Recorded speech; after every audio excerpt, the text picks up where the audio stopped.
ஆகிடும். சார்ஜரில் போட்ட உடனே மிஷின் ஆஃப் ஆகிடும். அதனால நைட்டு டைமில் சார்ஜ் போட்டுருங்க. இப்போ நீங்கள் ஒரு 10 மணிக்கு படுக்க போகிறீங்கள, 10 மணிக்கு சார்ஜ் போட்டுருங்க.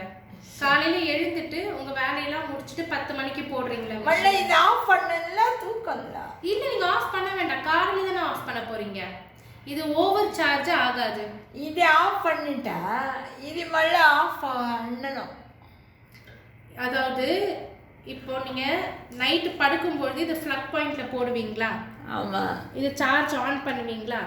இந்த சார்ஜர் ஆன் ஆன உடனே மிஷின் ஆஃப் ஆகிடும். இந்த பச்சை கலர் லைட் எரியிற வரைக்கும் மிஷின் ஆஃப் ஆகிடும். ஆஃபில் தான் இருக்கும். காலையில் நீங்கள் 10 மணிக்கு மிஷின் போடுறீங்கல்ல, இது ஆஃப் ஆகிடும். இது ஆன் இல்லை, இதுவும் ஆஃபில் தான் இருக்கும்.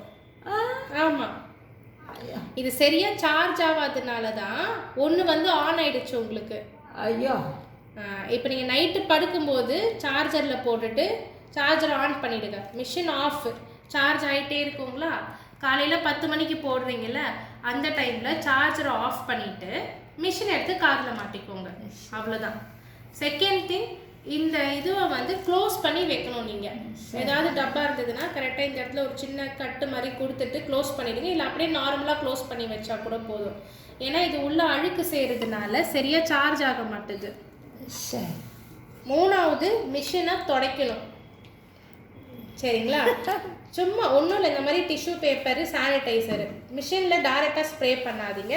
டிஷ்யூ பேப்பரில் ஸ்ப்ரே பண்ணிவிட்டு, இல்லை உங்களோட பாக்ஸ்லேயே வந்து ஒரு கிளாத் மாதிரி இருக்கும், ஒரு எல்லோ கலர் கிளாத்து, அந்த கிளாத்தில் எனி சாஃப்ட் கிளாத்து அதில் ஸ்ப்ரே பண்ணிவிட்டு இந்த சார்ஜரை ஃபுல்லாக துடைக்கணும்.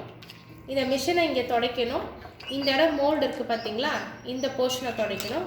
அதே மாதிரி இங்கே மிஷினை துடைக்கணும், இந்த போர்ஷனை துடைக்கணும். காற்றே போலமா, இது சவுண்டு வெளியில் வரக்கூடாதுன்றதுக்காக தான் இந்த மாதிரி நம்ம போட்டிருக்கோம். ஆமாம். மூணாவது, இந்த இடத்த முக்கியமாக துடைக்கணும் நீங்கள். ஏன்னா இது வந்து அழுக்கு சேர்ந்துருச்சுன்னா சார்ஜ் ஆகாது உங்களுக்கு.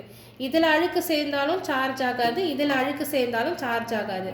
இதை நீங்கள் கவர் பண்ணி பார்த்துக்க போகிறீங்க, இதை துடைக்க போகிறீங்க. தினமும் துடைச்சிட்டே இருந்தீங்க. இது மாதிரி கோல்டன் கலரில் தெரியணும். கருப்பு கலரில் இருந்ததுன்னா சார்ஜ் ஆகாது. சரிங்களா? உங்களுக்கு க்ளீனிங் வேலை மட்டும்தான் மிஷினில், வேறு எதுவுமே கிடையாது. நைட்டு கழட்டி வச்சிட போகிறீங்க, காலைல எடுத்து போட்டுக்க போகிறீங்க. க்ளீனிங் மட்டும் முடிஞ்ச வரைக்கும் தினமும் பண்ணுங்கள். ஃபுல் மிஷினே துடைச்சிருங்க. இந்த ரப்பரை துடைங்க. இந்த இடம், இந்த கோல்டன் இந்த பின்னை வந்து துடைக்கணும். இது கலர் கருப்பாகக்கூடாது. கருப்பாச்சுன்னா சார்ஜ் ஆகாது. சரிங்களா? இது சப்போஸ் இது மட்டும் ப்ரஷ் பண்ணணும். அவ்வளோதான். இந்த இடம் மட்டும் ப்ரஷ் பண்ணணும். இப்போ உங்களுக்கு அழுக்கு இல்லை, நீங்கள் வரும்போது தான் அவ்வளோ அழுக்கு கிடையாது.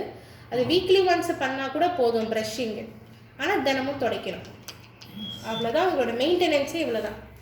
சரியா இருக்கா?